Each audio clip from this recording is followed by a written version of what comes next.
کائنات میں ایسے کوئی نہیں دیکھ سکتا، ایسی صفت کسی کے پاس نہیں ہے جو خدائے لم یزل کی ہے جیسے اللہ دیکھ رہا ہے۔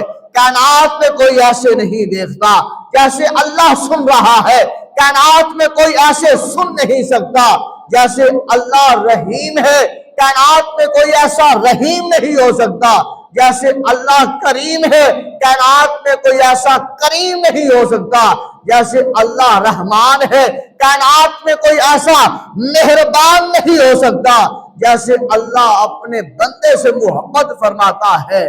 کائنات میں ایسی محبت کرنے والا کوئی اور نہیں ہو سکتا۔ جو کائنات کو چلانے والا ہے، جو زمین کو بچھانے والا ہے، جو آسمانوں کو بنانے والا ہے، جو دریاؤں کی طغیانی کو چلانے والا ہے، جو ہواؤں کو چلانے والا ہے، جو آسمان سے بارش کو برسانے والا ہے، جو زمین سے پانی نکال کر اپنی انسانیت اپنے بندوں کو پلانے والا ہے، وہ ایک خدا ہے، وہی لم یزل ہے، وہی واحد ہے، وہی یکتا ہے، وہی رحمان ہے، وہی رحیم ہے، وہی کریم ہے، وہی ستار ہے، وہی غفار ہے، وہی قہار ہے، وہی جبار ہے، وہی معیز ہے، وہی رحیم ہے اور وہی جبار ہے، اور اسی کی پکڑ ان بطش ربک لشدید ہے۔ وہی علیم ہے، وہی عظیم ہے، وہی بصیر ہے، وہی سمیع ہے، وہی ان اللہ علی کل شیء قدیر ہے۔ یہ اللہ کی صفات ہے۔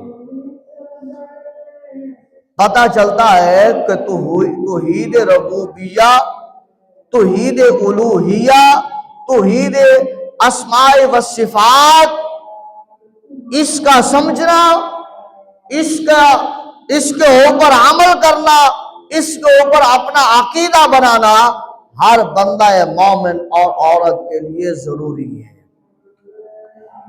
اب آئیے ہم قرآن سے پوچھتے ہیں کہ قرآن ذرا بتا تو صحیح نا، اللہ کی توحید بیان تو کر۔ بلند آواز سے کہیے سبحان اللہ۔ تو قرآن اپنے انداز میں، اپنی شان میں قرآن بول بول کر بتائے گا۔ بندے پوچھنا چاہتا ہے اس خدا کی شان، پوچھنا چاہتا ہے اس خدا کا مقام، پوچھنا چاہتا ہے اس خدا کی ربوبیت کے بارے میں، اس کی وحدانیت کے بارے میں، تو پھر قرآن کہتا ہے دیکھ آدم علیہ السلام سے لے کر نبی رحمت، امام الانبیاء، محبوب کبریاء حضرت محمد مصطفیٰ صلی اللہ علیہ وسلم تک آپ ذرا دیکھ تو لیجئے۔ فرمایا اللہ نے آدم علیہ السلام کو بھیجا اور فرمایا آدم تو نے کیا کرنا ہے؟ اللہ کیا کرنا ہے؟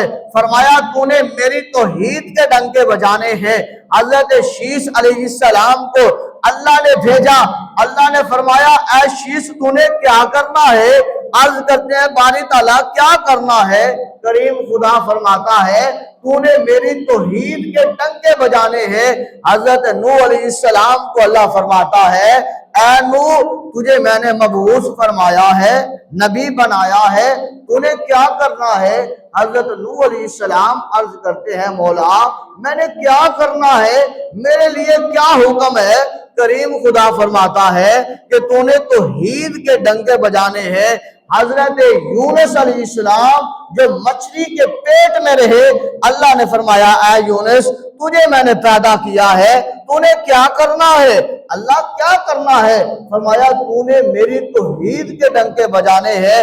الغرض موسیٰ کلیم ہوں یا کہ عیسیٰ روح اللہ ہوں یا داؤد علیہ السلام ہو یا پیغمبر حضرت سلیمان علیہ السلام ہو یا پیغمبر حضرت زکریا علیہ السلام ہو جن کو آرے کے اندر چیرا جائے، یا کہ حضرت یحییٰ علیہ السلام ہو جن کو جو ہے وہ ذبح کیا جائے، جن کے جسم کے ٹکڑے ٹکڑے کیے جائے، یا کہ حضرت ایوب علیہ السلام ہو جن کی بیماری اس قدر بڑھ جائے کہ جسم کا ہر اعضاء اس بیماری کی وجہ سے مفلوج ہونے لگ جائے۔ اللہ فرماتا ہے میرے ایوب تو نے کیا کرنا ہے؟ حضرت یوسف علیہ السلام جب مصر میں قید میں ہو جاتے ہیں